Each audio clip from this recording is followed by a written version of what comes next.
Bismillahirrahmanirrahim.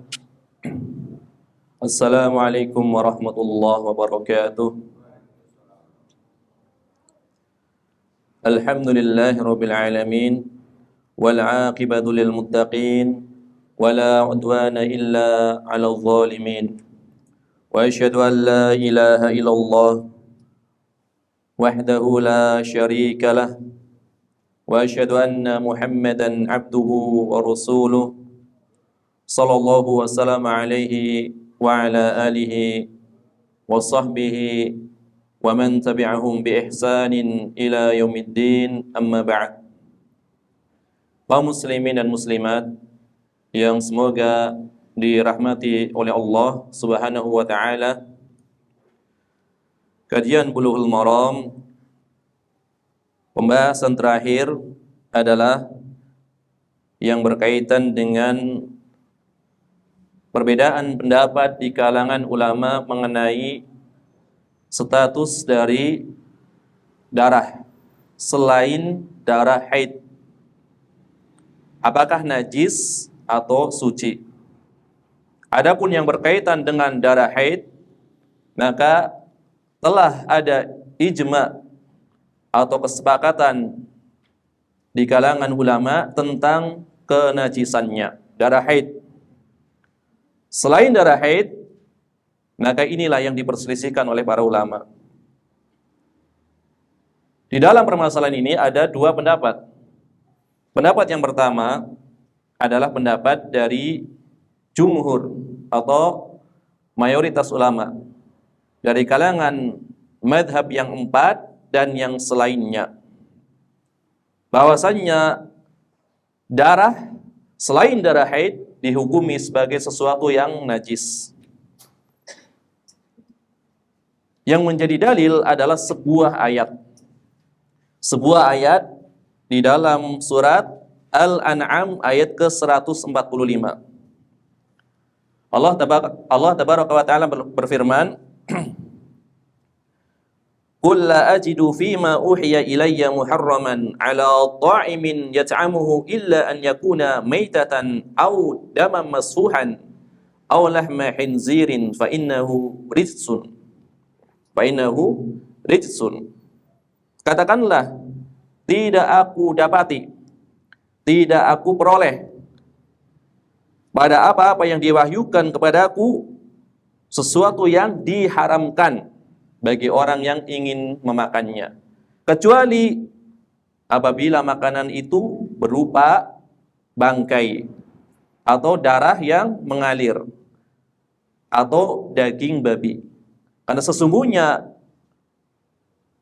hal tersebut adalah sesuatu yang najis, ritsun, kotor, najis. Ini adalah dalil dari jumhur ulama. Bahkan banyak di antara ulama yang menyatakan ijma tentang najisnya darah.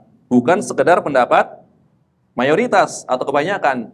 Bahkan dinukil adanya ijma, kesepakatan tentang najisnya darah.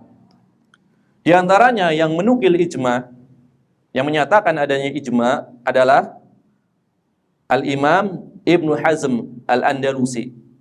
Di dalam kitab beliau Maratibul Ijma, menukil kesepakatan tentang najisnya darah. Kemudian di antaranya yang menukil ijma adalah Al-Imam Yusuf Ibn Abdul Bar An-Namari di dalam dua kitab beliau, yaitu kitab At-Tamhid lima fil Muwatta minal ma'ani wal asanid dan di dalam kitab Al-Istidhkar. Kemudian di antara ulama lainnya yang menukil adanya ijma tentang najisnya darah adalah Imam Ibnu Rushdin di dalam kitab beliau Bidayatul Mujtahid. Di dalam kitab beliau Bidayatul Mujtahid.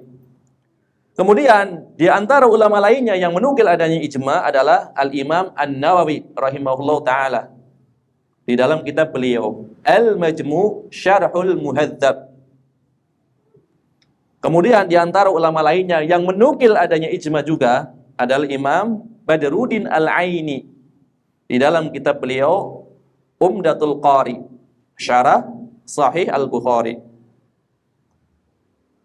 Kemudian pendapat najisnya darah secara ijma juga dinukil oleh Syekhul Islam Ibnu Taimiyah rahimahullah taala di dalam kitab beliau Syarhul Umdah.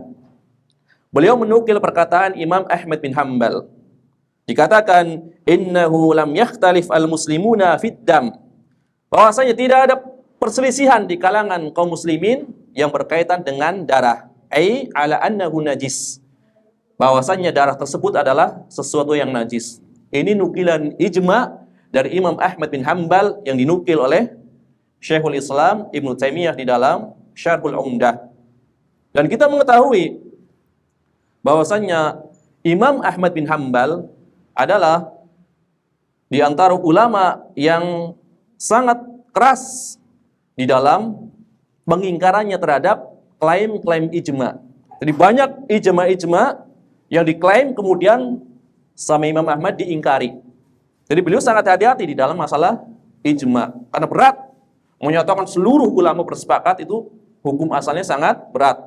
Tetapi Imam Ahmad menyatakan adanya ijma tersebut. Atau dinukil dari beliau ijma tentang najisnya darah. Makanya ini adalah pendapat hampir seluruh ulama mutaqaddimin, ulama salaf, ulama masa lampau, bukan ulama belakangan. Dalilnya adalah ayat ini. Ya, di dalam surat Al-An'am ayat 145.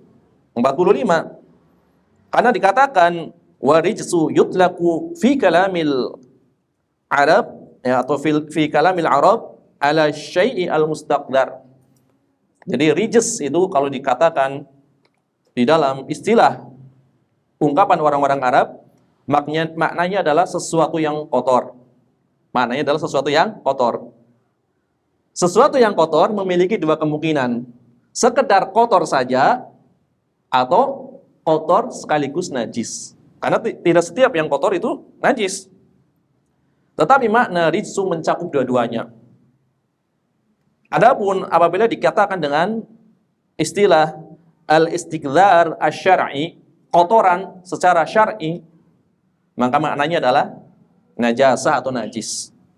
Jadi dibawa ke makna syar'i. Rijsun di sini maknanya adalah najis, bukan sekedar kotor. Ya, bukan sekedar kotor.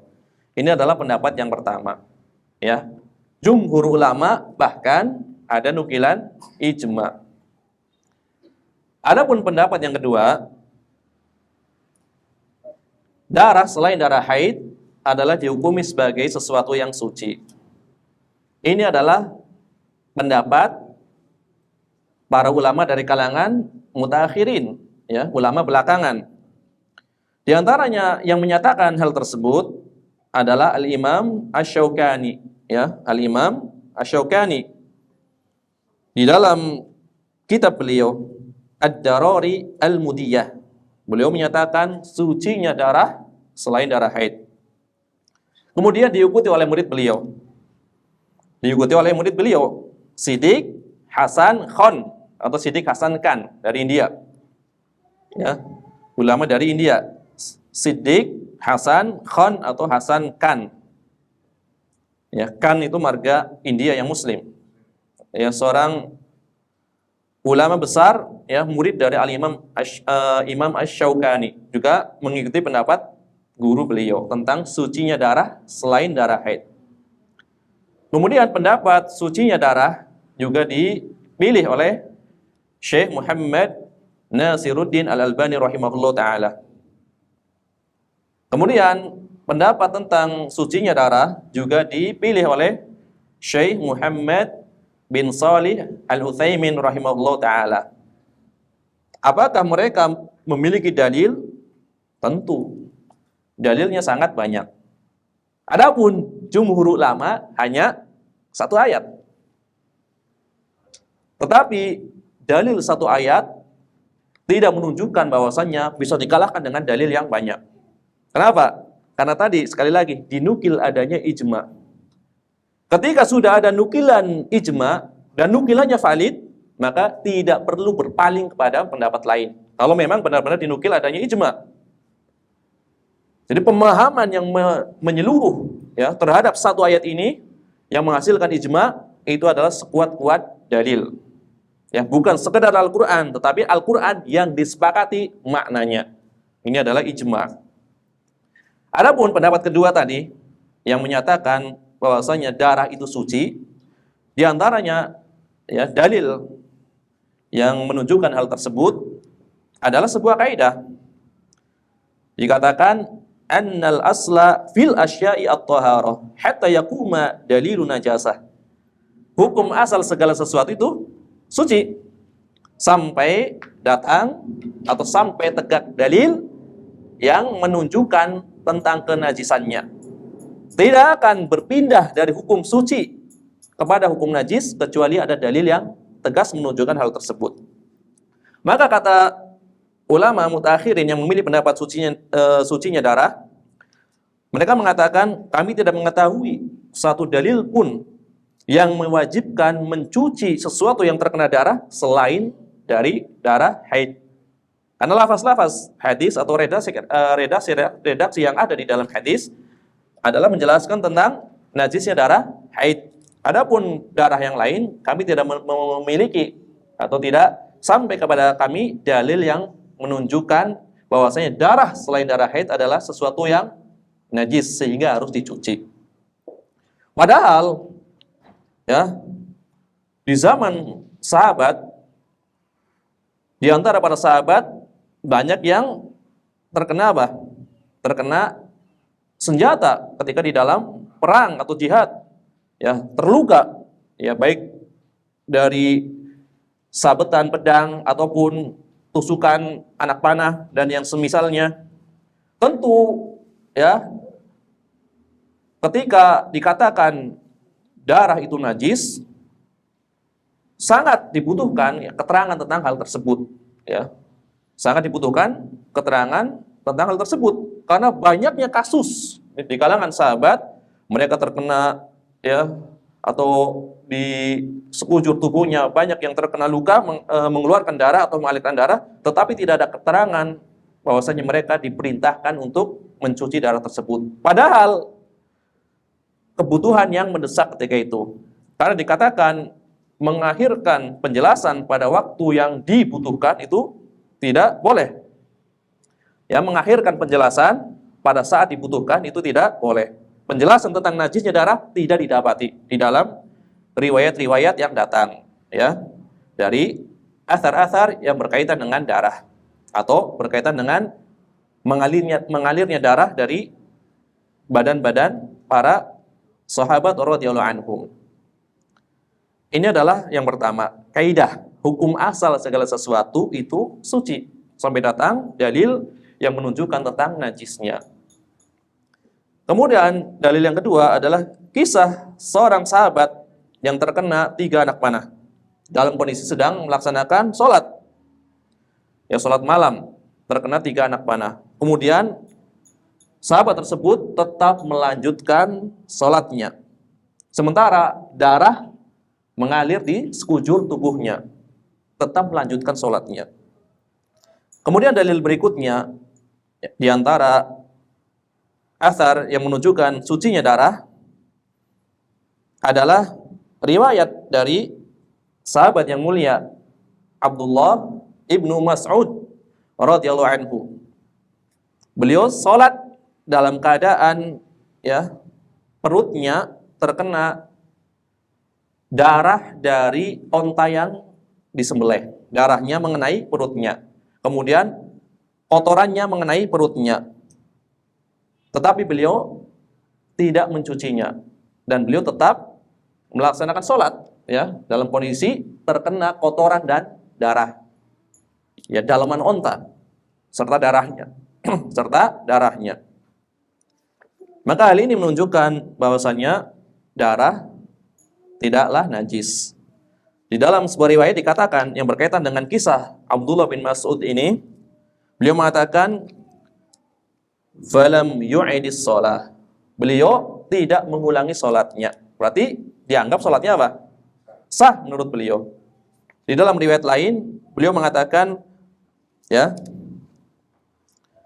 falam yatawaddo. beliau tidak berwudu, maksudnya beliau tidak mencuci darahnya. Ya, berwudu di sini maknanya adalah mencuci. Karena wudu maknanya adalah mencuci. Ya tentu kalau sholat harus berwudu, tapi berwudu di sini maknanya adalah mencuci darah. Yang mencuci darah. Kemudian dalil berikutnya, ini dalil-dalil itu datangnya dari athar, ya. Kisah yang berkaitan dengan sahabat.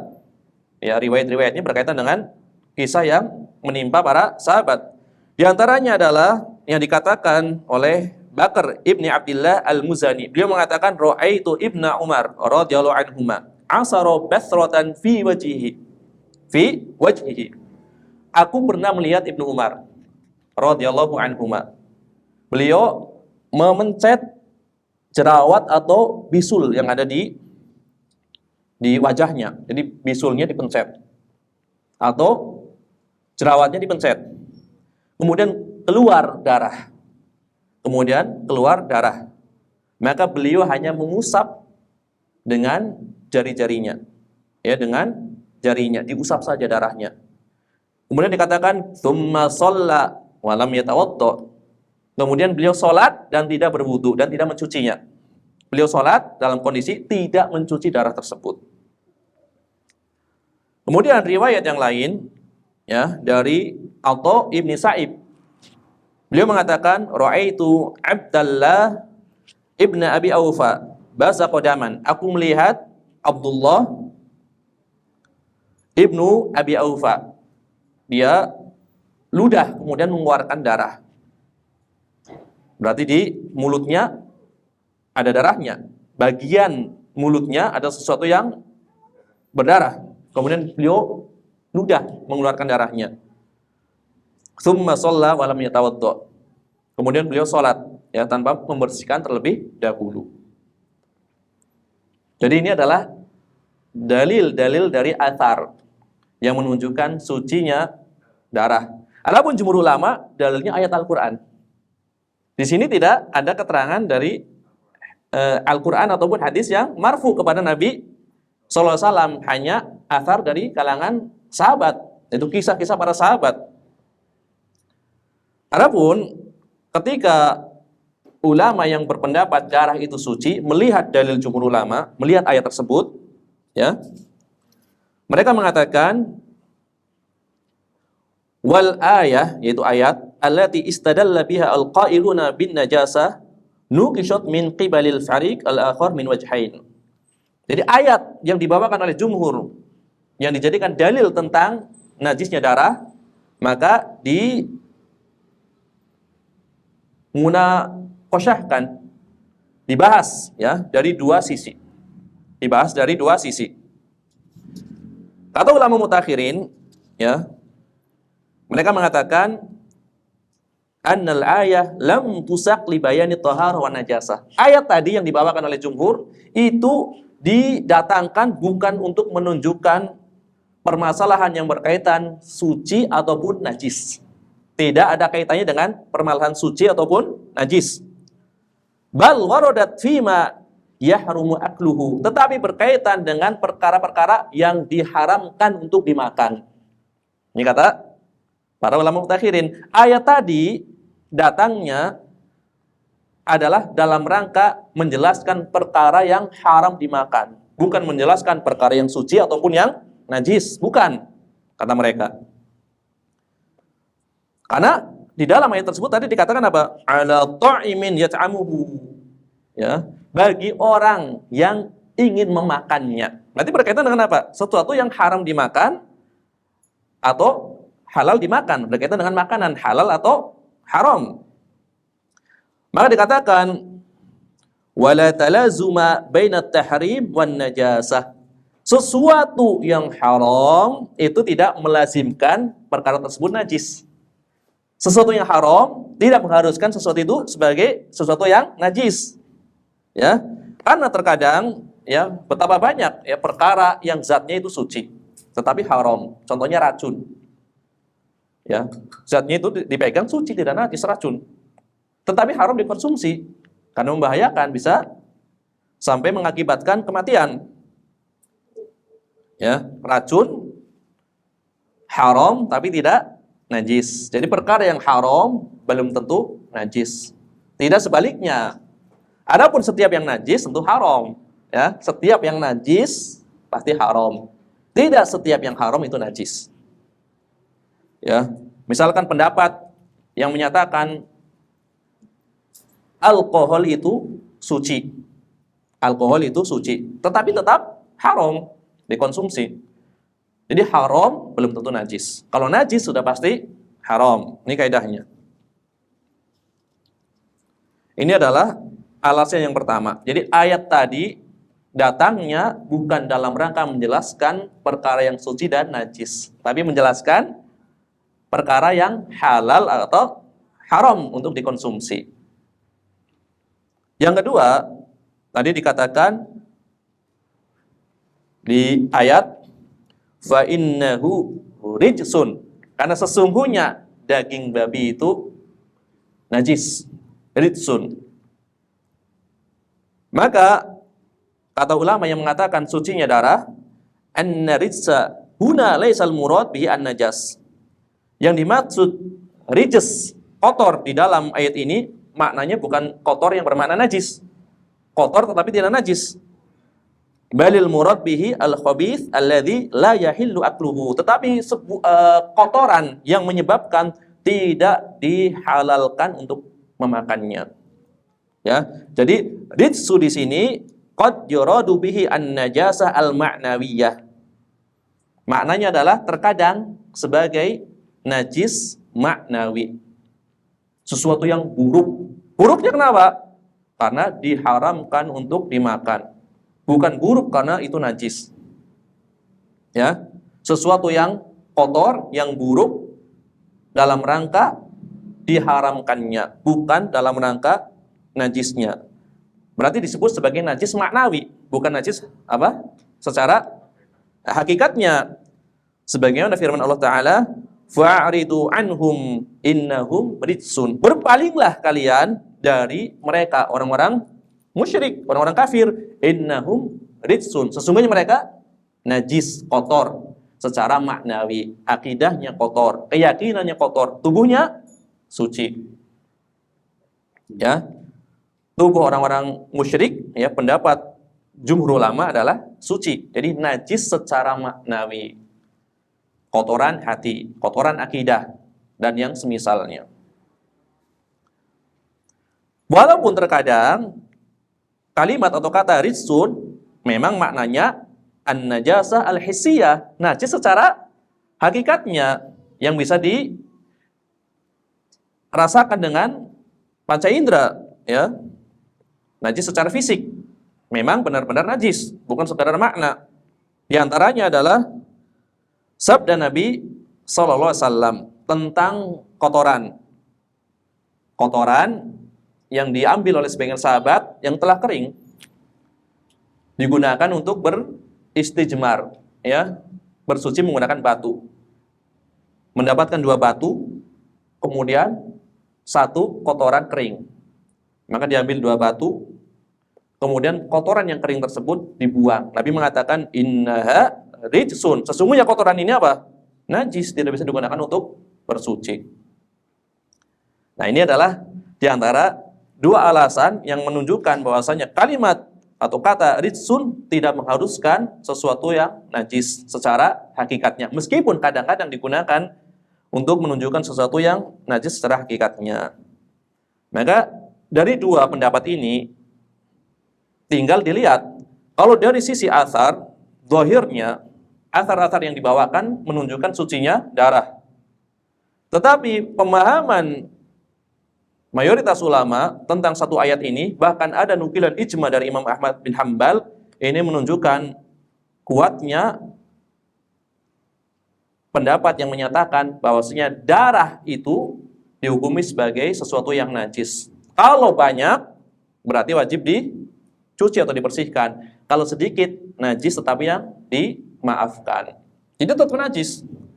Tetap najis tetapi dimaafkan. Ini adalah ketika kita telah mengetahui tentang benarnya klaim ijma tersebut. Ternyata banyak para ulama yang menyatakan bahwasanya ijma yang dinukil dari Imam Ahmad bin Hambal adalah ijma yang benar. Ya, sebagaimana kita katakan tadi di awal, Imam Ahmad bin Hambal sangat ketat di dalam masalah ijma.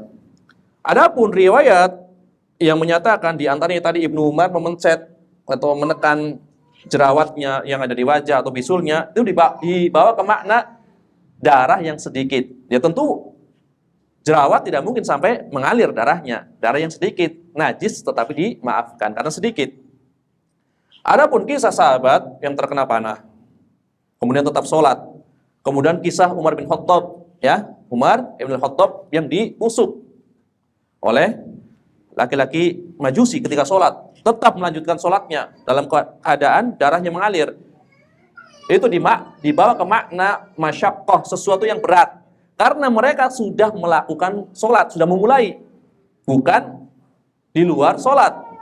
Jadi dalam kondisi sholat sedang berlangsung. Maka sangat berat. Kalau harus mengganti pakaian, kemudian membersihkan darahnya, baru sholat lagi. Maka diteruskan dalam rangka masyaqqah.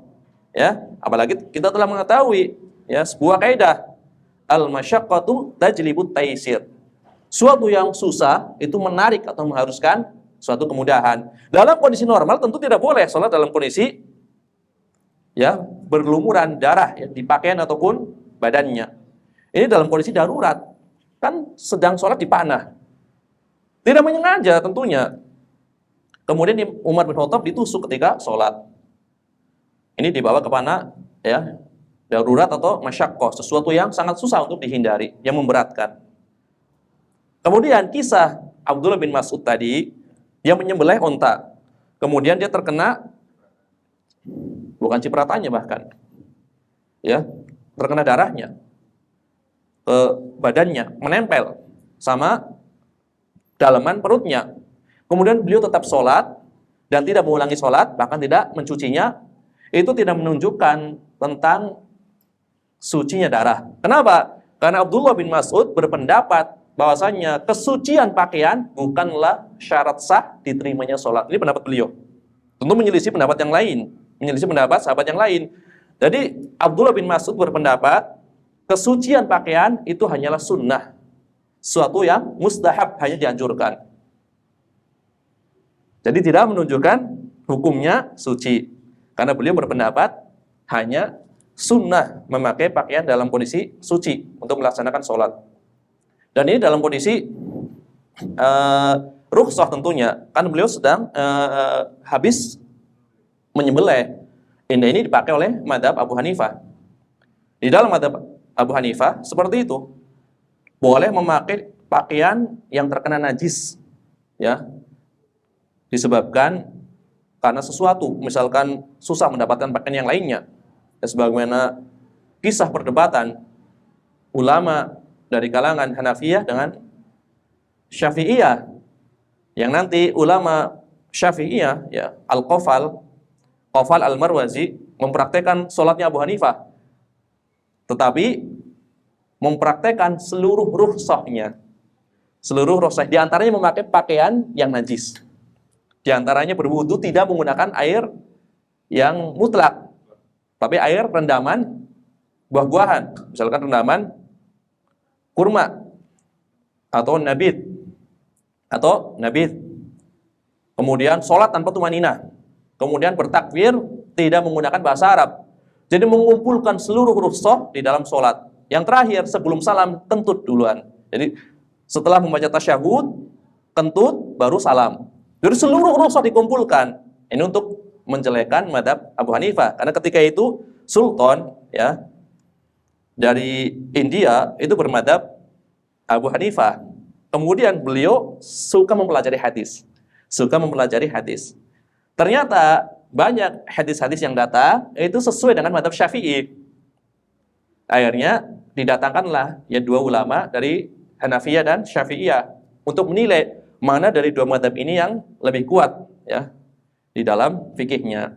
Ini kisah yang masyhur ya, sebagaimana disebutkan di dalam kitab-kitab para ulama yang menjelaskan tentang biografi para ulama. Tapi intinya di dalam mazhab Abu Hanifah boleh memakai pakaian yang ada najisnya apabila susah mendapatkan pakaian tersebut. Tentu afdolnya memakai pakaian yang suci, yang bersih. Jadi dari dua pendapat ini maka ketika sudah ada pernyataan ijma dan ijmanya adalah valid, maka tidak perlu berpaling ke pendapat yang lainnya. Itu.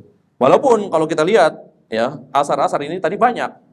Ya meskipun dari riwayat para sahabat, tentu apabila perkara tersebut adalah sesuatu yang keliru, pasti akan dikritik. Meskipun Nabi SAW tidak melihatnya. Ya. Meskipun Nabi SAW tidak melihatnya, tentu Allah Tabaraka wa Ta'ala mengetahuinya, pasti akan diterangkan. Jadi kalau dari sisi dalil yang dibawakan, pendapat sucinya darah memang kuat. Ya kan, riwayat sahabat tersebut tidak ada yang mencucinya. Tapi dari sisi nukilan ijma ini berat. Ya, nukilan ijma bukan sekedar nukilan jumhur. Ya, ijma adalah suatu kesepakatan memahami sebuah dalil disertai dengan suatu kesepakatan berbeda dengan memahami suatu dalil yang dipahami oleh masing-masing ahli ijtihad. Tentu beda kekuatan hukumnya.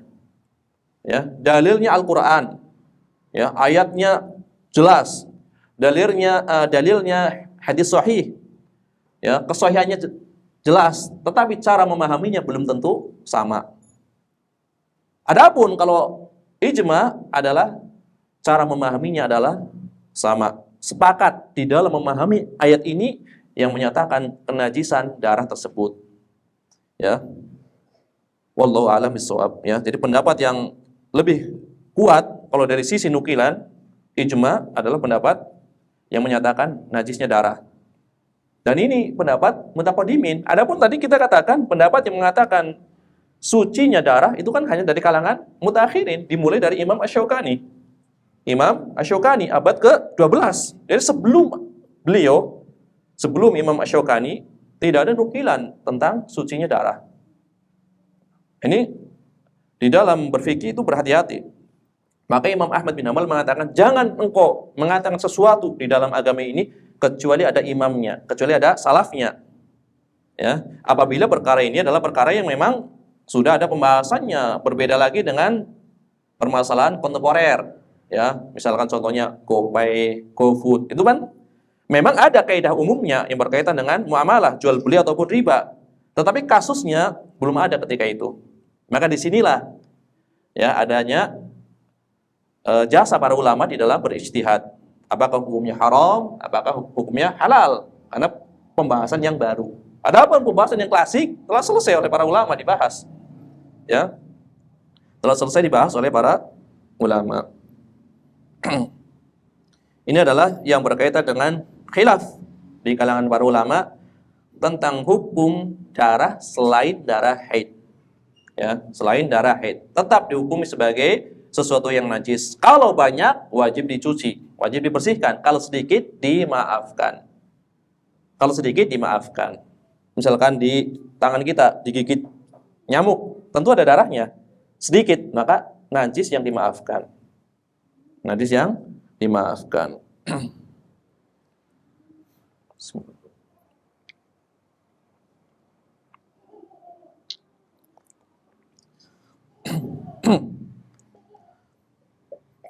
Adapun di antara faidah yang bisa diambil dari hadis ini, hadis dari Asma binti Abi Bakar yang berkaitan dengan darah haid yang mengenai pakaian, maka di antara pelajarannya adalah al-hadisu dalilun ala wujubi tandzifit thawb min damil haid. Hadis ini sebagai dalil tentang wajibnya membersihkan pakaian yang terkena darah haid. Adapun darah haid sedikitnya tidak dimaafkan. Karena tadi pembahasannya beda. Kalau darah selain haid sedikitnya dimaafkan. Ya, kecuali ya darah haid yang telah dicuci tetapi masih ada asarnya. Bekasnya berupa warna misalkan, tapi sudah diucek dengan air, tidak bisa hilang. Maka ini juga dimaafkan. Adapun kalau masih ada darahnya meskipun sedikit harus dibersihkan, khusus darah haid. Ya. maka bisa dibersihkan ketika masih kering, ketika sudah kering digosok ya dengan sesuatu yang tajam ya, entah dengan batang pohon ataupun yang lainnya, digosok sampai rontok ya. Kemudian setelah rontok baru digosok dengan menggunakan air ya. Setelah itu baru disiram atau dibilas ya, sehingga sisa-sisa najisnya itu hilang secara sempurna. Maka di antara bagusnya pengajaran Islam adalah tertib di dalam membersihkan najis. Jadi najis yang menempel tidak langsung dimasukkan ke dalam ember ataupun air, dibuang dulu asar yang menempel. Apabila najisnya berbentuk suatu benda, dibuang dulu. Sehingga nanti tersisa sedikit ya, atau tersisa warnanya, baru disempurnakan dengan cara dikucek dengan air. Setelah itu baru dibilas lagi. Ya. Ini adalah tertib yang bagus di dalam membersihkan najis. Nah, nanti timbul pertanyaan, bagaimana cara mencuci pakaian yang terkena najis? Ini biasanya pakaian kita terkena najis. Apakah langsung dimasukkan ke dalam ember? Ya. Kemudian dikucek dengan sabun, kemudian dibilasnya pun dari ember tersebut. Atau dibersihkan dulu najisnya baru dimasukkan ke dalam ember. Nah, ini para ulama berbeda pendapat ya, berkaitan dengan status air. Ya, berkaitan dengan status air. Apakah air yang sedikit, jadi tidak mencapai 2 kula menurut jumhur ulama, apabila kemasukan najis langsung ikut berubah, meskipun ya berubah status, maksudnya dari suci menjadi najis, walaupun tidak berubah bau ataupun rasanya. Atau selama tidak berubah salah satu dari 3 sifatnya, bau, rasa, atau warna, tetap dihukumi sebagai air suci mensucikan meskipun kemasukan najis. Baju kita ada najisnya, airnya seember, anggaplah 30 liter, berarti tidak sampai 2 kula menurut jumhur ulama. Kemudian kita masukkan, dicelupkan langsung sebelum kita gosok najisnya. Berarti air sedikit ini kemasukan najis. Ini menurut mayoritas ulama atau jumhur ulama, ini langsung najis airnya. Meskipun sifatnya tidak berubah, baunya tidak berubah, rasanya tidak berubah, warnanya tidak berubah. Karena jumhur berpendapat ya dengan sebuah riwayat, yaitu dalil jumhur ulama adalah sebuah riwayat dari Abdullah bin Umar radhiyallahu anhu. Idza kana al-ma'u qullatain lam yahmilul khabath. Idza kana al-ma'u qullatain lam yahmilil khabath. Apabila air telah mencapai 2 kula, maka tidak membawa najis. Ini airnya cuma 30 liter. Tidak sampai 2 kula. Ya 2 kula anggaplah untuk mudahnya sekitar 200 liter. Ini tidak nyampe 200 liter. Berarti kurang dari 2 kula. Maka mafhum, pemahaman kebalikan dari hadis tadi, kalau kurang dari 2 kula, berarti membawa apa? Membawa najis. Ya, kan dikatakan idza kana al-ma'u qullatain lam yahmilil khabath. Jika air telah mencapai 2 kula tidak membawa najis. Ini berarti apa? Mantuk. Ya, dalil secara lafaz. Itu namanya mantuk dalam usul fiqh. Mantuknya kalau mencapai 2 kula tidak membawa najis. Mafhumnya, mafhum berarti tersiratnya. Kalau mantuk tersurat. Ya, secara teksnya, tekstualnya. Ya ini tersiratnya. Berarti pemahaman kebalikannya. Berarti kalau kurang dari 2 kula membawa najis. Kan seperti itu. Jadi ada mantuk, tersurat, tekstualnya, ada mafhum. Ya, tersiratnya. Berarti kalau kurang dari 2 kula mampu membawa najis. Meskipun tidak berubah. Ya, meskipun tidak berubah. Kalau berubah, telah ada ijma. Kalau berubah, telah ada ijma. Dinukil oleh Imam Ibnul Mundhir. Para ulama telah ijma, apabila air sedikit maupun banyak, kemasukan najis dan berubah salah satu dari 3 sifatnya, maka dihukumi najis. Ini pembahasannya ketika tidak berubah sifatnya. Maka ketika airnya banyak, maka tetap suci mensucikan. Ketika airnya sedikit, walaupun tidak berubah, maka menjadi najis. Ini adalah pendapat madhab Syafi'i dan madhab Hambali. Adapun madhab Maliki, air tersebut tetap suci mensucikan. Dan ini pendapatnya lebih mudah dan lebih cocok kalau diterapkan di zaman sekarang. Madhab Maliki berdalil dengan sebuah riwayat dari Abu Sa'id Al-Khudri radhiyallahu anhu. Nabi mengatakan, innal ma'a tahurun la yunajjisuhu syai'un. Air itu suci mensucikan, tidak ada satupun yang membuatnya najis. Maksudnya selama tidak berubah. Kalau berubah kan tadi tidak ada nukilan ijma. Berarti kalau tidak berubah dihukumi suci mensucikan. Berarti kalau ada air 30 liter, di baju kita ada najis, kita cemplungkan ke air tersebut, kita kucek, airnya tidak berubah sifatnya, suci mensucikan. Ya, ini pendapat mazhab Maliki. Dan pendapat ini banyak dipilih oleh ulama Syafi'iyah. Di antara Imam Al-Ghazali, ya, rahimahullah ta'ala, memilih pendapat ini dari kalangan Syafi'iyah. Di antaranya adalah Imam Al-Hisni di dalam kitab Kifayatul Akhyar memilih pendapat ini. Bahkan Imam Al-Ghazali mengatakan, sebagaimana dinukil di dalam Kifayatul Akhyar, aku benar-benar berangan-angan kalau madhab Syafi'i di dalam masalah air mengikuti madhab Malik, karena itu lebih mudah. Kata Imam Al-Ghazali. Kemudian pendapat ini adalah riwayat kedua di dalam madhab Hambali, ya, dikuatkan oleh Syekhul Islam Taqiyuddin Ibnu Taimiyah rahimahullah ta'ala, ya, mengikuti pendapat madhab Malik. Jadi gampangnya seperti ini. Kalau mengikuti pendapat Syafi'iyah, muktamadnya atau Hambali, mencucinya tidak bisa langsung dimasukkan ke dalam ember, harus dibersihkan dulu karena mempengaruhi airnya. Tapi kalau mengikuti pendapat mazhab Malik tentu mudah, ya. Bilas langsung dari situ pun boleh. Kalau dalam mazhab Syafi'i enggak, buang najisnya baru dimasukkan ke dalam ember, baru dikucek. Terakhirnya harus diguyur dengan air yang mengalir. Karena ada perbedaan antara najis yang mendatangi air dengan air yang mendatangi najis. Kalau najis mendatangi air, air sedikit langsung berubah. Adapun air sedikit mendatangi najis tidak berubah. Ya tetap suci mensucikan selama masih menempel. Kan ada proses pengangkatan najis. Di tangan kita ada najis. Kita siram dengan air. Selama proses pengangkatan, airnya belum mengalir, masih menempel pada anggota badan kita, maka masih dihukumi sebagai air tohur. Ketika sudah menetes, barulah airnya air najis. Ya, ini adalah perbedaan antara air yang mendatangi benda yang mendatangi air. Ya. Maka pendapat yang lebih mudah dan lebih sesuai dengan, ya, maqasid syariah adalah mazhab Malik di dalam masalah air. Itu mudah. Jadi mau diguyur juga oke, tidak diguyur pun tidak masalah. Nanti berkaitan dengan mencuci di mesin cuci. Kalau memang najisnya belum dibersihkan dulu, jadi main masukkan mesin cuci aja, ya, najis menempel pada baju dimasukkan langsung ke mesin cuci, padahal belum dicuci dulu, ya, belum dibuang dulu najisnya. Kalau mengikuti pendapat mazhab Hambali dan Syafi'i tentu berat, tetap najis selama airnya sedikit.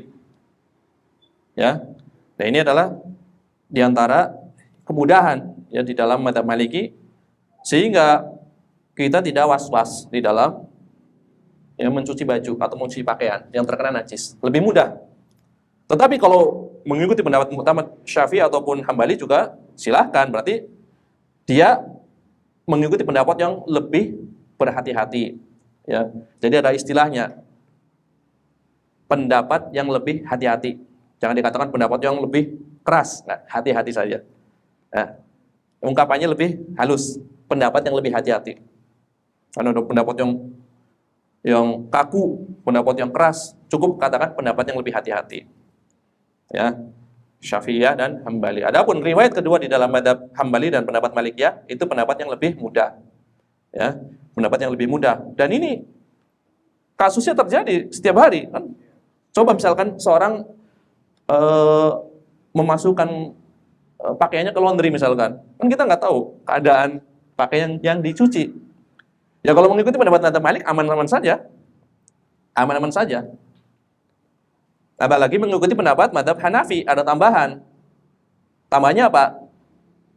Yang berkaitan dengan alat yang digunakan untuk mensucikan sesuatu yang terkena najis. Di dalam mazhab jumhur ulama, alatnya apa? Hanya satu. Alatnya apa? Air. Alatnya hanya air. Tidak bisa mensucikan najis kecuali air tohur. Itu jumhur ulama. Adapun Hanafiyah, najis itu bisa disucikan dengan apapun selama benar-benar hilang sifatnya. Baunya hilang, warna najisnya hilang, rasanya hilang, itu bisa. Meskipun tidak menggunakan air. Contohnya apa? Lantai yang dikencingi anak Adam. Najis nggak? Najis. Najis tentunya lantainya. Adapun jumhur ulama harus disiram nih dengan air. Harus disiram dengan air tahur. Mazhab Abu Hanifah tidak perlu disiram apabila memang telah kering. Jadi najis itu bisa suci dengan keringnya benda tersebut. Baik keringnya karena matahari atau keringnya karena angin lama-lama ya, lama-lama terkena angin menjadi kering. Berarti konsekuensinya menurut pendapat mazhab Abu Hanifah boleh tidak kita mencuci baju dengan bensin? Walaupun mahal, bensin kan mahal. Tapi kita bahas boleh atau tidak? Ya tentunya boleh di dalam mazhab Abu Hanifah. Apabila bensin itu menghilangkan sifat najisnya. Ya. Dan ini adalah pendapat yang dipilih oleh Syekh Muhammad bin Shalih Al-Utsaimin dan Syekhul Islam Ibnu Taimiyah serta Imam Ibnu Qayyim rahimahullah taala memilih pendapat Abu Hanifah di dalam masalah alat yang digunakan untuk menghilangkan najis. Bukan hanya air. Memang air itu adalah alat yang utama, air tahur. Ya. Air tahur adalah alat yang utama. Yaitu adalah ini adalah faedah yang pertama. Kemudian faedah yang kedua yang bisa diambil dari hadis ini, al-hadisu dalilun ala jawazi salatil mar'ah fi thiyabi haidiha idza tahharatha. Ya, idza tahharatha. Liqaulihi thumma tusalli fihi. Di dalam hadis ini terdapat dalil bolehnya seorang wanita sholat menggunakan pakaian yang tadinya terkena haid apabila wanita tersebut telah membersihkannya. Jadi pakaian yang tadi kena haid dibersihkan oleh wanita tersebut, kemudian dipakai lagi untuk sholat. Itu dibolehkan berdasarkan hadis ini. Karena di ujung hadis dikatakan summa tusalli fihi. Kemudian wanita tersebut boleh menggunakan pakaian tersebut apabila telah dibersihkan. Ya. Jadi menggunakan pakaian yang tadinya terkena darah haid setelah dicuci boleh langsung digunakan untuk sholat ya bagi wanita tersebut. Wa hada dalilun ala annahu la yusalla fi thiyabin najisah innama yusalla fi thiyabit thahirah. Di dalam hadis ini juga terdapat dalil tidak boleh ya menggunakan pakaian yang najis untuk sholat. La yusalla fi thiyabin najisah. Tidak boleh dilaksanakan sholat menggunakan pakaian yang najis. Innama yusalla fi thiyabit thahirah. Sholat itu hanya boleh dilakukan dengan menggunakan pakaian yang suci. Ya. Berarti tadi pendapat Abdullah bin Mas'ud menyelisih pendapat sahabat yang lainnya. Ya, menyelisih pendapat sahabat yang lainnya. Karena sahabat yang lainnya tidak berpendapat sebagaimana pendapat Abdullah bin Mas'ud radhiyallahu anhu. Wa hada min aqwal adillah ala wujubi tadhhiri thawb lis-shalah. Ya. Ini adalah sekuat-kuat dalil yang menunjukkan wajibnya mensucikan pakaian yang digunakan untuk melaksanakan sholat. Ya, dalil yang kuat yang menunjukkan wajibnya mensucikan pakaian untuk melaksanakan sholat. Kemudian pelajaran berikutnya, istadalla bil hadis man qala innahu la budda minal ma'i fi izalatin najasah. Hadis ini dijadikan sebagai dalil bagi ulama yang menyatakan wajibnya membersihkan najis menggunakan air. Tadi kan kita telah bahas, ya. Ini di antara dalilnya. Nabi memerintahkan untuk dibersihkan menggunakan air, digosok, ya, kemudian disiram. Berarti dalil hadis ini menjadi dalil wajibnya membersihkan najis dengan menggunakan air tahur, ya, suci mensucikan. Wa anna ghairahu minal ma'iat la yaqumu maqamahu. Adapun cairan yang lainnya, bensin ataupun yang lainnya, solar, cairan yang lainnya selain air tahur tidak bisa menggantikan air tersebut. Ya, berdasarkan hadis ini. Ya, wa hadza qaulu Syafi'iyah wal Malikiyah wal rajih min madhhabil Hanabilah. Ini adalah pendapat mazhab Syafi'i, jumhur ulama, pendapat Maliki dan pendapat yang muktamad di dalam madhab Hambali. Kan tadi madhab Hambali ada 2 riwayat. Ya, riwayat muktamad ini sesuai dengan jumhur ulama. Riwayat kedua sesuai dengan madhab Abu Hanifah. Jadi najis bisa suci dengan apapun. Ya, bahan apapun selama benar-benar menghilangkan sifat najisnya dari warna, bau maupun rasanya. Ya. Ini adalah pelajaran berikutnya ya, tentang dalil keharusan menggunakan air dalam rangka menghilangkan najis, tidak bisa digantikan dengan bahan yang lainnya. Adapun dalil yang mengatakan bolehnya menghilangkan najis dengan bahan apapun selain air selama najisnya hilang adalah sebuah riwayat dari Abu Sa'id Al-Khudri radhiyallahu anhu. Ya, idza jaa ahadukum ilal masjid falyanzur fa in ra'a fi na'laihi qadaran aw ada falyamsahhu wal yusalli fihima. Jika salah seorang di antara kalian mendatangi masjid, maka hendaklah dia melihat kepada 2 sendalnya. Jika dia melihat pada sendal tersebut ada kotoran atau sesuatu yang najis, maka hendaknya dia menggosokkannya. Kemudian sholat dengan menggunakan sendal tersebut. Ya, jadi sholat menggunakan sendal. Apabila ada najisnya, maka digosok dulu dengan menggunakan tanah. Ya, nanti ada pembahasan ya tentang mensucikan pakaian atau benda dengan cara menggosokkan pada tanah. Ya, nanti tentang berkaitan dengan pakaian wanita yang menjulur ke tanah. Tentu apabila dia berjalan memungkinkan mengenai apa? Najis. Maka dikatakan yutahhiruhuma ba'dahu, tanah berikutnya sebagai alat tersucinya. Jadi menunjukkan apa? Ya, tidak dicukupkan atau tidak dibatasi cara membersihkan najis hanya menggunakan air. Ini menggunakan tanah. Hanya dengan cara apa? Digosokkan, ya. Ini adalah ikhtiar atau pendapat yang dipilih oleh Syekhul Islam Ibnu Taimiyah rahimahullah taala, ya.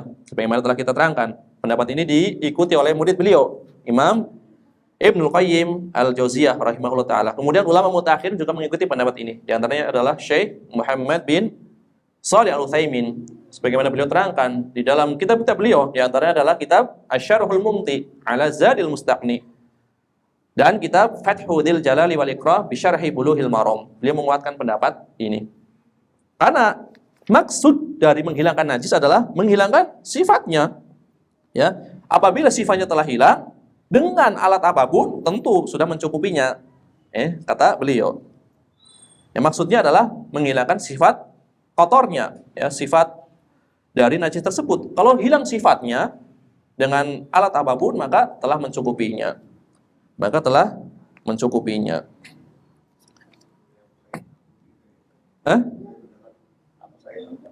Ayat ya riwayat dari Abu Sa'id Al-Khudri tadi, ya. Ya, hadis riwayat Imam Abu Daud. Riwayat Imam Abu Daud dari sahabat Abu Sa'id Al-Khudri radhiyallahu anhu, ya. Abu Sa'id Al-Khudri salah seorang mukthirin, orang yang paling banyak meriwayatkan hadis. Urutan keberapa? Ketujuh, ya. Abu Sa'id Al-Khudri urutan ketujuh di antara 7 orang yang paling banyak meriwayatkan hadis, ya. Abu Sa'id Al-Khudri radhiyallahu anhu.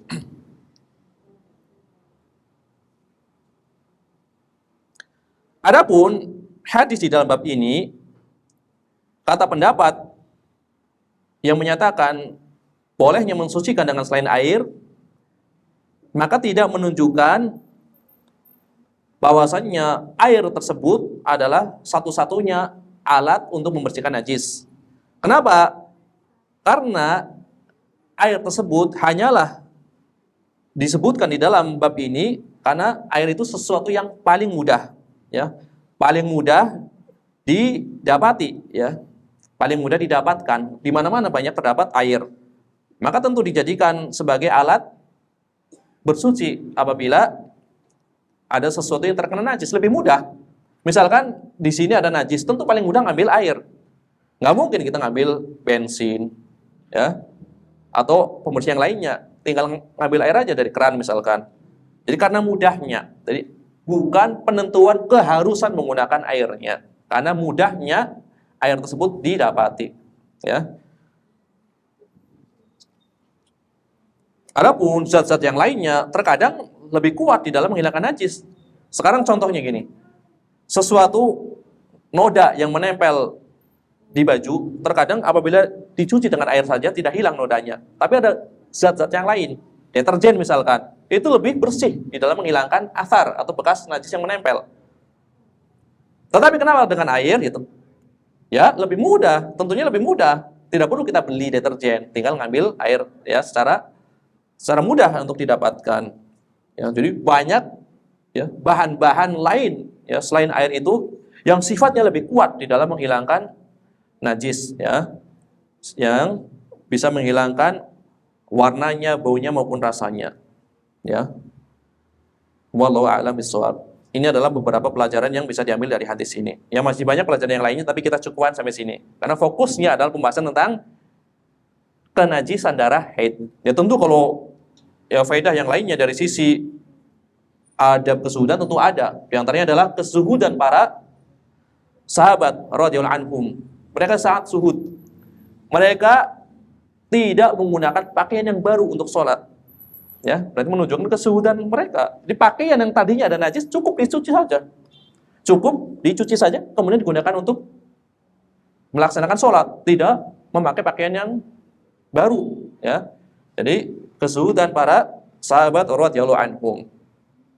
Tapi maksud Ibnu Hajar adalah pembahasan tentang najisnya. Ini pembahasan tentang bab yang lainnya, cuma masuk di dalam hadis ini. Ya, masuk di dalam hadis ini.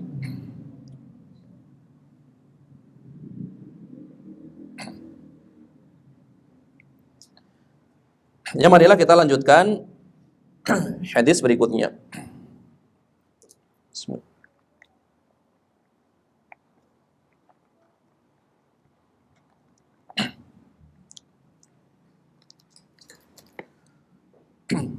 Pembahasan yang berkaitan dengan al-afwu an athari launi damil haid, sesuatu yang dimaafkan, najis yang dimaafkan dari bekas warna darah haid yang telah dicuci tentunya, tetapi masih membekas warnanya.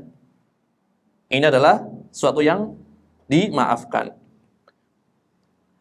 Qala al-mu'allif rahimahullahu taala, penulis rahimahullah taala, beliau mengatakan, wa an Abi Hurairah radhiyallahu anhu qala, dari Abu Hurairah radhiyallahu anhu, beliau mengatakan, qalat Khawlah mengatakan atau bertanya. Qalat Khawlah bertanya, ya Rasulullah, wahai Rasulullah, fa in lam yadhhabid dam, bagaimana ya Rasulullah apabila bekas darah haidnya itu tidak hilang padahal telah dicuci? Ini potongan hadis karena Ibnu Hajar membawakan inti dari hadisnya. Bagaimana ya Rasulullah kalau telah dicuci dengan air, darahnya masih membekas itu warnanya? Qala, maka Nabi menjawab, yakfikal ma, ya, yakfikal ma'u. Kata Nabi SAW, engkau cukup mencucinya dengan air. Air itu telah mencukupinya. Ya, wala yadurruki atharuhu. Ya. Tadi kepada Khawlah, yakfikil ma'u. Ya. Air tersebut telah mencukupinya. Jadi engkau cukup mencucinya dengan air. Ya. Wala yadurruki atharuhu, dan bekasnya tidak membahayakanmu, tidak menjadikan sesuatu yang mudorot. Jadi tidak masalah bekasnya kalau memang telah dicuci. Ya. Tentunya mencucinya dengan sungguh-sungguh. Jadi telah dicuci dengan sungguh-sungguh, kemudian bekasnya ternyata masih ada. Maka kata Nabi SAW, yakfikil ma'u, air itu telah cukup ya untuk mensucikannya. Wala yadurruki, ya, wala yadurruki atharuhu, ya, wala yadurruki atharuhu. bekas dari warna darah tersebut itu tidak membahayakan. Artinya tidak mempengaruhi sifat sucinya. Ya. Akhrajahu Tirmidzi. Hadis ini dikeluarkan atau diriwayatkan oleh Imam At-Tirmidzi. Ini ada waham, kekeliruan dari Al-Hafidz Ibnu Hajar. Padahal dia diriwayatkan oleh Imam At-Tirmidzi. Nanti akan kita bahas. Tapi kan ketika para ulama telah menulis sebuah kitab, kemudian kitabnya ini dihafal, maka dibiarkan apa adanya. Kesalahannya dibiarkan apa adanya. Adapun bagaimana cara mengkritiknya nanti di syarah penjelasannya ataupun catatan kaki. Jangan langsung dirubah. Mentang-mentang ini bukan riwayat Tirmidzi, kita rubah seenaknya. Ibnu Hajar keliru. Langsung kita rubah. Nah, itu bukan manhaj ilmiah di dalam penelitian terhadap kitab. Banyak sekali ya kitab-kitab yang memang keliru tapi dibiarkan apa adanya dan dihafal, kesalahannya dihafal. Ya. Kesalahannya dihafal, nanti diterangkan kekeliruan. Di sini Imam Ibnu Hajar mengatakan akhrajahu Tirmidzi. Hadis ini diriwayatkan oleh Imam Tirmidzi, padahal bukan Imam Tirmidzi. Yang nanti insyaallah taala akan kita terangkan. Wa sanaduhu dhaifun. Sanadnya ada kelemahan. Di dalam sanadnya ada kelemahan. Ya. Ini adalah terjemahan hadisnya secara global.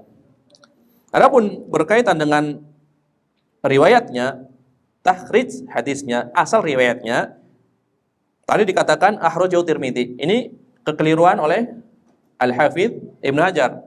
Kekeliruan dari Al-Hafidz Ibnu Hajar Al-Asqalani rahimahullah taala.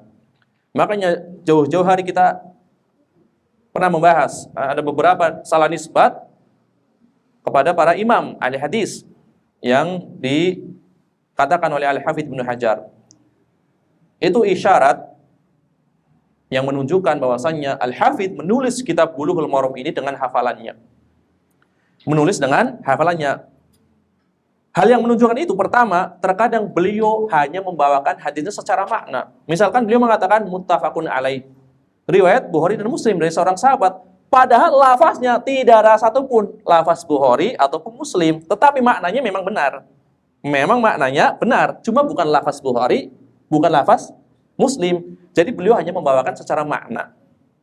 Kemudian kesalahan nisbat, di antaranya beliau mengatakan riwayat Abu Daud. Ya, Abu Daud yang dimaksud adalah Abu Daud At-Tayalisi, tapi dinisbatan kepada Abu Daud penulis kitab Sunan As-Sijistani. Ya. Kemudian dikatakan lafaz ini adalah lafaznya Imam Ibnu Abi Syaibah. Ternyata bukan lafaz Imam Ibnu Abi Syaibah. Sebagaimana hadis tentang laut. Al-hillu maitatuhu. Itu bukan lafaz Imam Ibnu Abi Syaibah di dalam musonafnya. Tetapi lafaz di dalam musonafnya adalah al-halalu maitatuhu. Halal, bukan al-hillu. Ya. Jadi riwayat yang benar di dalam kitab aslinya ini adalah diriwayatkan oleh Imam Abu Daud. Oleh Imam Abu Daud di dalam Sunan Abu Daud, bukan Sunan At-Tirmidzi. Ya. Di dalam kitab Thaharah bab ya al-mar'ah taghsilu thawbaha alladhi talbasu fi haidiha. Bab seorang wanita yang mencuci pakaiannya yang terkena haid. Ya, ini dalam riwayat Imam Abu Daud. Dari jalur ya Qutaibah ibni Sa'id. Qutaibah ibni Sa'id ya, Qutaibah ibni Sa'id mengatakan haddatsana Ibnu Lahiyah. Nah, ini seru ini Ibnu Lahiyah. Haddatsana Ibnu Lahiyah. Telah menceritakan kepada kami Ibnu Lahiyah an Yazid ibni Abi Habib, dari Yazid bin Abi Habib. An Isa ibni Talhah, dari Isa ibni Talhah an Abi Hurairah radhiyallahu anhu. Nah, berkenaan dengan Ibnu Lahiyah ini, maka para ulama banyak membicarakan tentang beliau. Dari para muhaddisin, ahli hadis, itu terkadang meriwayatkan hadis melalui hafalannya. Terkadang meriwayatkan hadis melalui hafalannya.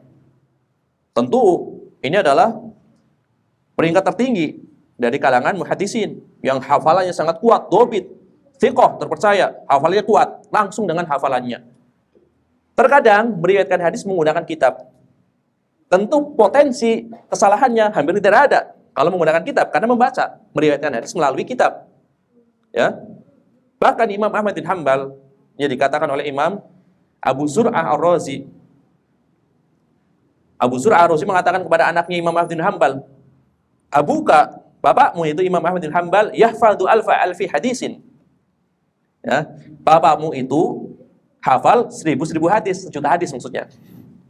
Bapakmu hafal 1 juta hadis. Bagaimana kau mengetahuinya? Kata anaknya Imam Ahmad bin Hanbal. Aku ya berdiskusi dengan beliau. Aku banyak berdiskusi dengan beliau. Jadi Imam Ahmad bin Hanbal adalah imam yang paling banyak hafalan hadisnya. Tetapi ketika beliau meriwayatkan hadis menggunakan kitab. Ya, ketika beliau meriwayatkan hadis menggunakan kitab. Ada di antara rawi hadis yang levelnya di bawah Imam Ahmad bin Hanbal dan senantiasa meriwayatkan hadis menggunakan kitab. Di antaranya adalah Ibnu Lahiyah. Rawi yang sedang kita bahas. Di antaranya adalah Ibnu Lahiyah. Riwayat ini tadi bersumber dari Ibnu Lahiyah, dari Abu Hurairah. Nah, para ulama membahas bahwasanya Ibnu Lahiyah itu senantiasa meriwayatkan hadis melalui kitabnya, bukan melalui hafalannya. Suatu ketika kitabnya terbakar. Koleksi kitabnya terbakar. Akhirnya apa? Beliau meriwayatkan menggunakan hafalannya. Kitabnya terbakar. Ternyata beliau dikatakan, ini ilmu al-jarh wa ta'dil. Dikatakan beliau adalah sayyidul bukan sayyidul. Beliau adalah sayyi'ul hifdzi. Ya, beliau adalah sayyi'ul hifdzi. Orang yang buruk hafalannya. Seorang yang jujur, seorang yang soduk, terpercaya, cuma sayyi'ul hifdzi, hafalannya buruk. Jadi ketika beliau meriwayatkan dengan kitab, ya tentu sahih hadisnya. Ternyata kitabnya terbakar. Maka beliau meriwayatkan dengan hafalannya. Banyak kekeliruan ketika beliau meriwayatkan dengan hafalannya. Ya. Makanya para ulama sebagian memutlakan seluruh riwayat dari Ibnu Lahiyah ini adalah riwayat yang dhaif karena beliau meriwayatkan hadis melalui hafalannya. Cuma Syekh Muhammad Nasiruddin Al-Albani rahimahullah taala di dalam kitab beliau ya Silsilah As-Sahihah atau Silsilah Ad-Dhaifah, pokoknya di antara satu dari 2 kitab itu. Kalau enggak di Silsilah As-Sahihah berarti di As-Silsilah Ad-Dhaifah. Beliau mengatakan tidak boleh memutlakan ya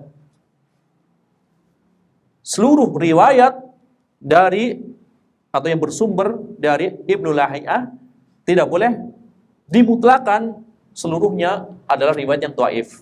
Kenapa? Karena beliau mempunyai beberapa murid senior. Murid senior tersebut meriwayatkan hadis ketika kitabnya belum terbakar. Ya. Jadi riwayatnya adalah riwayat yang sahih tentunya, karena kitabnya ketika itu belum terbakar. Di antaranya adalah 3 orang Al-Abadilah. 3 orang Abdullah, murid seniornya.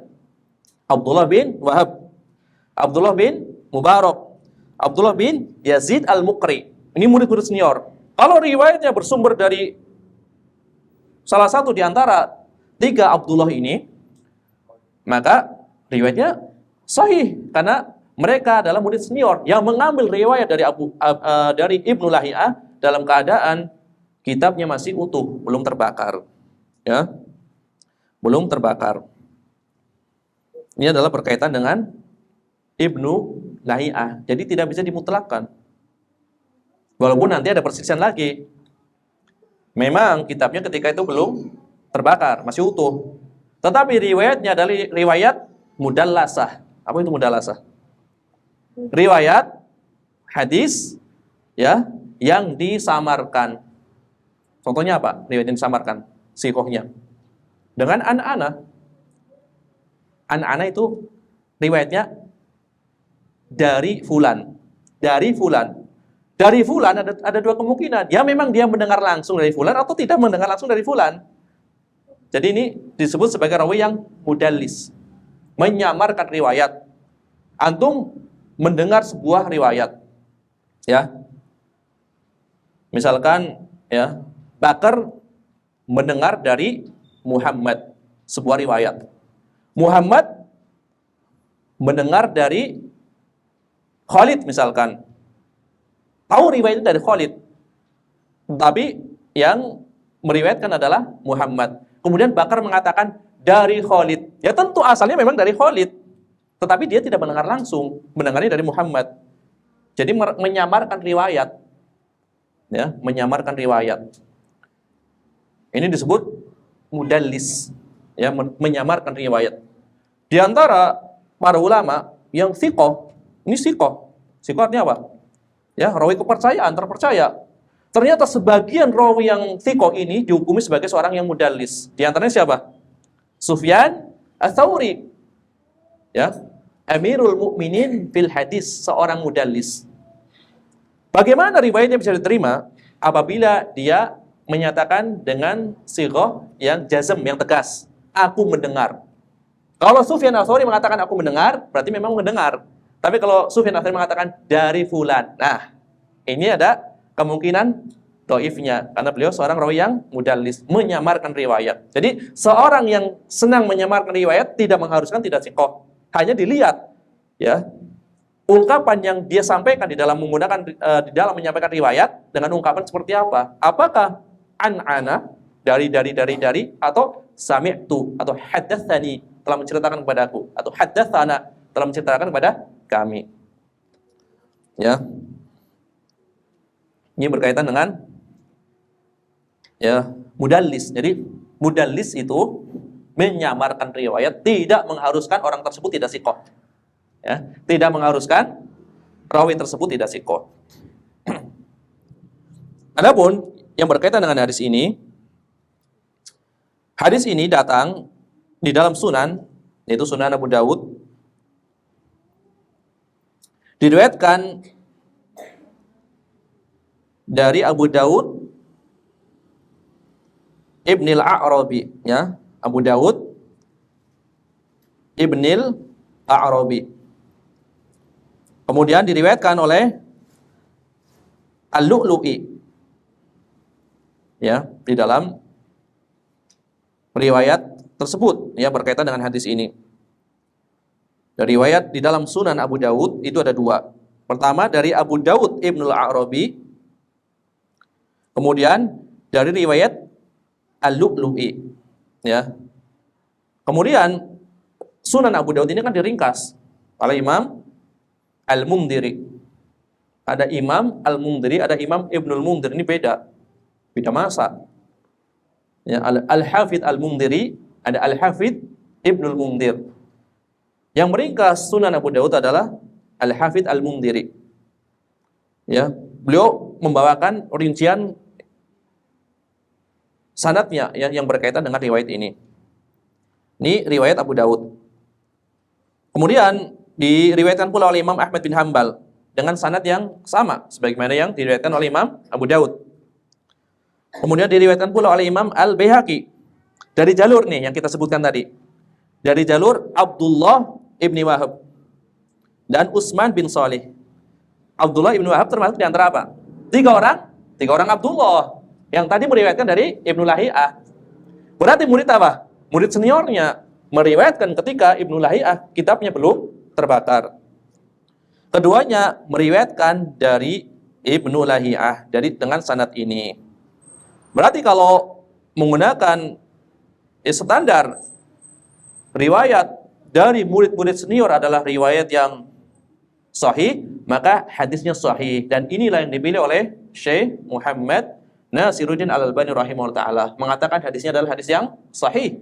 Karena diriwayatkan oleh murid-murid yang senior. Kan beliau mengatakan tidak boleh memutlakkan kedhaifan pada Ibnu Lahiyah. Dilihat riwayat di murid senior atau murid juniornya. Ternyata tadi dikatakan dari Abdullah bin Wahab. Kita mengetahui Abdullah bin Wahab salah satu di antara tiga Abdullah. Ya, Abdullah bin Wahab, Abdullah bin Mubarak, Abdullah bin Yazid Al-Muqri. Maka riwayatnya adalah riwayat yang sahih. Adapun tadi Imam Ibnu Hajar di dalam Bulughul Maram ini mengatakan wa sanaduhu dhaifun. Sanadnya dhaif kata Imam Al-Hafidz Ibnu Hajar. Ya. Al-Asqalani rahimahullah taala. Maka para pensyarah mengatakan mu'alif yaitu Imam Ibnu Hajar mendhaifkan riwayat ini yang nampak. Kenapa beliau mendhaifkan? Disebabkan karena Ibnu Lahiyah tadi. Karena Ibnu Lahiyah tadi, ya. Karena telah kita ketahui ya para ahli tahqiq meneliti dari kalangan ahli ilmu memang mendhaifkan riwayat Ibnu Lahiyah secara umum, ya. Walaupun tadi ada yang merinci di antara Syekh Muhammad Nasiruddin Al-Albani rahimahullah taala. Maka Ibnu Ma'in, siapa Ibnu Ma'in? Yahya bin Ma'in, syekhnya Imam Al-Bukhari, Imam Al-Jarh wa Ta'dil. Beliau mengomentari Ibnu Lahiyah. Beliau mengatakan kana dhaifan. Ibnu Lahiyah adalah orang yang lemah riwayatnya, ya. La yuhtajju bi hadithihi. Hadisnya tidak bisa dijadikan sebagai hujjah. Kata Yahya bin Ma'in. Tetapi kita mengetahui, ya, masyhur di kalangan ulama, Yahya bin Ma'in adalah orang yang sangat ketat di dalam riwayat. Maka apabila Yahya bin Ma'in memuji seorang rawi, bisa menjadikan riwayatnya menjadi sangat kuat. Karena sangat jarang beliau memuji seorang rawi. Beliau mengatakan Ibnu Lahiyah adalah seorang yang dhaif, tidak bisa berhujjah dengan hadisnya. Ya. Kemudian Imam An-Nasai mengatakan, mengomentari Ibnu Lahiyah, laisa bithiqah. Beliau tidaklah thiqah, bukan orang yang thiqah. Kemudian melanjutkan, waqad sa'a ya hifdhuhu ba'da ihtiraqi kutubihi. Hafalannya menjadi buruk setelah terbakarnya kitab-kitab beliau, ya. Kemudian, lakin Imam Nasai memberikan komentar, lakin riwayatahu idza haddatsa anhu ahadul abadila tsalatsa. Akan tetapi riwayat beliau apabila diriwayatkan oleh 3 orang dari para Abdullah tersebut, maka riwayatnya adalah riwayat yang kuat, ya. Ini adalah pendapat kebanyakan dari para hufaz, ya, para ahli hadis, ya. Jadi intinya kesimpulannya adalah riwayatnya ini adalah riwayat yang sahih, ya. Tentu banyak sekali pembahasannya, tidak kita bawakan semuanya. Jadi kesimpulannya adalah riwayatnya adalah riwayat yang sahih. Ya. Adapun tadi ya nisbat bahwasanya hadis ini riwayat Tirmidzi ini adalah waham dari Imam Ibnu Hajar Al-Asqalani rahimahullah taala, ya. Makanya Imam Al-Mizzi ketika membawakan riwayat ini, siapa Imam Al-Mizzi ini? Imam Al-Mizzi penulis kitab apa? Dalam ilmu hadis. Ada yang tahu? Imam Al-Mizzi fikihnya Syafi'i. Beliau adalah mertua dari Imam Ibnu Katsir, kawan dekat Syekhul Islam Ibnu Taimiyah. Punya satu kitab bagus, ya, yang berkaitan dengan nama-nama rawi. Yang asal kitab ini adalah dari kitabnya Imam Abdul Ghani Al-Maqdisi Al-Hambali rahimahullah ta'ala. Kitab Al-Kamal fi Asma'ir Rijal. Asalnya Imam Abdul Ghani Al-Maqdisi. Kemudian ditertibkan kitab Al-Kamal ini yang karya Al-Hafidh Abdul Ghani Al-Maqdisi ditertibkan oleh Imam Al-Mizzi dengan nama Tahdzibul Kamal. Kitab Tahdzibul Kamal membahas tentang rawi-rawi. Ya. Beliau pernah dipukuli ya oleh sebagian Asy'ariyah ketika itu. Karena beliau mengajarkan di masjid, ya. Masjid Jami di Damaskus ketika itu, mengajarkan kitab Khalqu Af'alil Ibad. Ya, Khalqu Af'alil Ibad karya Al-Imam Al-Bukhari rahimahullah taala. Ya, mengajarkan kitab Khalqu Af'alil Ibad. Maka beliau ketika itu ditolong oleh Syekhul Islam Ibnu Taimiyah rahimahullah taala. Adapun Imam Al-Mizzi ini adalah termasuk di antara Imam Al-Jarh wa Ta'dil di masanya. Berarti abad ke-7. Ya. Abad ke-7. Beliau mertua dari Imam Ibnu Katsir. Berarti seangkatan dengan Syekhul Islam Ibnu Taimiyah. Seangkatan dengan Imam Taqiyuddin As-Subki. Ya. Bahkan kata Imam Tajuddin As-Subki, putra dari Taqiyuddin As-Subki. Tajuddin As-Subki, murid dari Al-Imam Adz-Dzahabi rahimahullah taala, beliau mengatakan Al-Mizzi adalah syekh saya. Jadi Al-Mizzi adalah syekhnya Tajuddin As-Subki. Dzahabi juga syekh saya. Cuma lebih dekat dengan Adz-Dzahabi. Tajuddin As-Subki mengatakan Al-Mizzi tidak pernah menggelari Syekhul Islam kecuali kepada dua orang.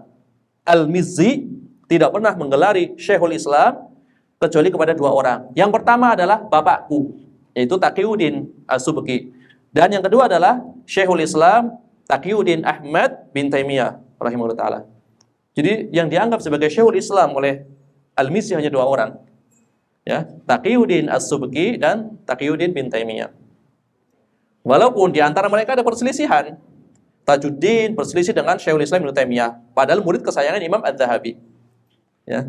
Tajuddin kurang cocok dengan Al-Mizzi, padahal direkomendasi oleh bapaknya. Wahai anakku, belajarlah kamu ilmu hadis kepada Al-Mizzi. Kata Imam Taqiyuddin As-Subki kepada anaknya. Tetapi Tajuddin As-Subki jarang belajar kepada Al-Mizzi karena muamalahnya beda dengan Imam Adz-Dzahabi, berbeda dengan Imam Adz-Dzahabi. Muamalahnya sangat baik. Ya. Jadi Imam Adz-Dzahabi adalah guru yang paling dicintai oleh Imam Tajuddin As-Subki. Tapi syekhnya Imam Adz-Dzahabi, Syekhul Islam Ibnu Taimiyah, sering dikritik oleh Imam Tajuddin As-Subki. Nah, ini yang keunikan di antara para ulama. Ya. Berputar saja sebenarnya. Ya. Berputar saja di antara mereka. Ya, kritik ilmiah tentunya. Ya. Kritik ilmiah. Nah, di sini Imam Al-Mizzi itu menyandarkan atau menisbatkan hadis ini kepada Imam Abu Daud, ya. Tidak menyebutkan bahwasanya hadis ini diriwayatkan oleh Imam At-Tirmidzi. Demikian juga Imam Ibnul Mulakin. Imam Ibnul Mulakin, ya, Al-Hafidz Sirajuddin Ibnul Mulakin. Siapa? Ya, Al-Hafidz Ibnul Mulakin. Ada yang tahu? Hah? Sering disebut namanya, Al-Hafidz Sirajuddin Ibnul Mulakin, syekh dari Al-Hafidz Ibnu Hajar, gurunya Ibnu Hajar. Ya, Sirajuddin Ibnul Mulakin. Ya. Jadi ada dua syekh utama dari Al-Hafidz Ibnu Hajar di dalam masalah hadis. Yang pertama adalah Sirajuddin Al-Bulqini. Yang kedua adalah Sirajuddin Ibnul Mulakin. Adapun Ibnul Mulakin, beliau mempunyai kitab yang bagus. Ya, kitab Al-Badrul Munir, takhrij hadis dari kitabnya Asy-Syarhul Kabir karya Ar-Rafi'i. Kemudian Al-Hafidz juga meringkasnya di dalam kitab At-Talkhisul Habir. At-Talkhisul Habir, ya, fi tahriji ahadithi Ar-Rafi'il Kabir. Ar-Rafi'i di dalam Syarah Kabir, ya, Al-Aziz Syarhul Wajiz. Beliau membawakan riwayat ini. Bahkan Ibnu Hajar Al-Asqalani ketika beliau meriwayatkan hadis ini dalam kitab beliau At-Talkhisul Habir, beliau menisbatkan hadis ini kepada Imam Abu Daud. Berarti benar. Menulis kitab At-Talkhis, beliau menisbatkan hadis ini kepada Imam Abu Daud. Ya. Tidak menyebutkan hadis ini diriwayatkan oleh Imam At-Tirmidzi. Berarti sudah benar. Ya, sudah benar di At-Talkhisul Habir. Adapun di dalam Bulughul Maram, maka tadi dikatakan besar kemungkinan beliau menulisnya menggunakan hafalan beliau. Jadi wajar, ya, nulis tanpa referensi salah itu wajar. Sebagaimana Imam Ibnul Qayyim Al-Jauziyah. Imam Ibnul Qayyim Al-Jauziyah itu ketika safar, di safar ini tidak membawa perlengkapan dari kitab-kitab, tidak membawa referensi dari kitab-kitab. Di kapal beliau menulis kitab Zadul Ma'ad fi Hadi Khairil Ibad di safar. Maka beliau mengatakan, ya, bersamaan dengan keadaan yang sangat melelahkan tanpa perbendaharaan kitab-kitab. Kalau di perpustakaan kan sangat banyak kitab beliau, ya. Di antara perpustakaan terlengkap adalah perpustakaan Imam Ibnul Qayyim. Ini saya safar, tidak membawa satupun kitab. Jadi beliau hanya mengandalkan hafalannya ketika menulis Zadul Ma'ad, tapi tertibnya luar biasa. Ya. Bahkan riwayat-riwayat yang dibawakan rata-rata adalah riwayat dari Musnad Imam Ahmad bin Hambal. Maka dikatakan beliau adalah salah satu di antara 4 orang yang hafal Musnad Ahmad bin Hambal, yang hadisnya kurang lebih 30 atau 40 ribu hadis. Ya, di antaranya adalah Al-Hafidh Ibnu Katsir. Di antaranya adalah beliau Al-Imam Ibnu Qayyim. Di antaranya adalah Syekhul Islam Ibnu Taimiyah rahimahullah. Yang satu saya lupa. Yang satu lupa. Jadi 4 orang di antara orang yang menghafal Musnad Imam Ahmad di zaman beliau, abad ke-7. Maka menulis Zadul Ma'ad tanpa referensi. Kemudian ketika pulang, baru beliau perbaiki. Tentu tidak semuanya, beberapa bagian diperbaiki, ditambah riwayatnya, kemudian nisbat yang keliru diluruskan. Tapi secara umum, ya, ditulis dalam keadaan tidak membawa referensi apapun, ya, hanya mengandalkan apa yang ada di kepala beliau. Luar biasa para ulama hafalannya. Maka sampai-sampai para ulama mengatakan di antara Al-Hafidh, ya, Ibnu Hajar Al-Asqalani ketika memuji Syekhul Islam Ibnu Taimiyah, seandainya Imam Ibnu Taimiyah tidak punya keutamaan kecuali hanya memiliki satu murid yang mulia, Ibnu Qayyim, maka telah mencukupi kemuliaan Syekhul Islam Ibnu Taimiyah. Kalau kemuliaannya hanya punya satu murid doang, Imam Ibnu Qayyim Al-Jauziyah rahimahullah ta'ala. Ya, ini adalah yang berkaitan dengan takhrij hadisnya. Hadisnya hadis yang sahih. Ya, insyaallah taala akan kita lanjutkan nanti di sesi berikutnya. Ya, kita akhiri dengan doa kafaratul majelis. Subhanakallahumma bihamdika asyhadu an la ilaha illa anta astaghfiruka wa atubu ilaik. Wa sallallahu wasallam ala nabiyyina Muhammad wa ala alihi washabihi ajmain. Wa akhiru da'wana anil hamdulillahi rabbil alamin. Wassalamualaikum warahmatullahi wabarakatuh.